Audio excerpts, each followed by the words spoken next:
Hello friends, இன்றைக்கி எறா gravy பண்ண போகிறேன். எப்படி செய்து பார்க்கலாம் வாங்க. ஃபஸ்ட்டு ஒரு வானொலி எடுத்துட்டேன். அதுக்கு தேவையான எண்ணெய் ஊற்றிட்டேன். கடுகு போட்டு கடுகு பொரிஞ்சிடுச்சு.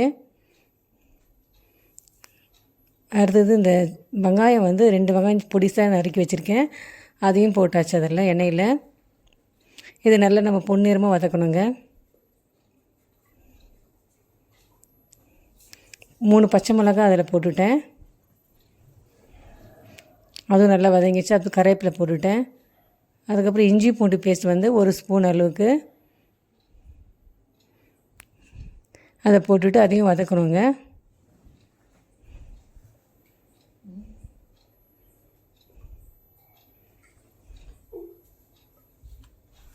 பொடிசாக நறுக்கின தக்காளி அதில் ஆட் பண்ணிட்டேன்.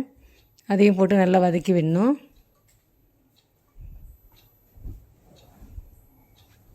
மஞ்சள் தூள் ஒரு அரை டீஸ்பூன் அளவுக்கு,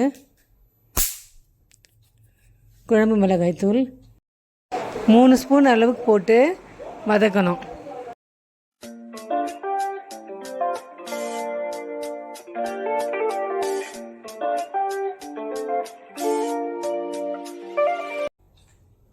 சால்ட்டு தேவையான அளவுக்கு,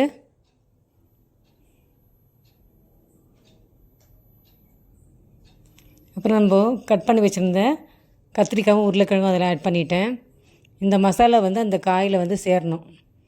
அதுக்கப்புறம் கொத்தமல்லி ஆட் பண்ணிட்டேன்.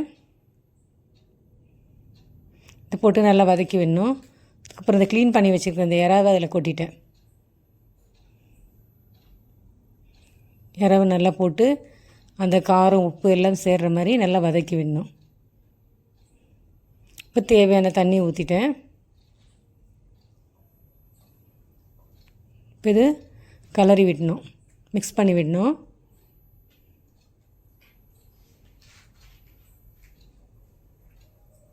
இதை மூடி போட்டு கொஞ்ச நேரம் நல்லா வேக விடலாம். ஒரு 10லேருந்து 20 நிமிஷம் வரைக்கும் அது கொஞ்சம் வேக விடலாம். அதுக்குள்ளே நான் புளி கரைச்சி வச்சுருந்தேன். அதையும் இதில் ஆட் பண்ணிட்டேன். பாதி வெந்தவொடனே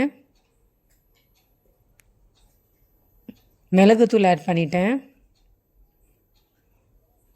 நல்லா கலரி விட்டுட்டு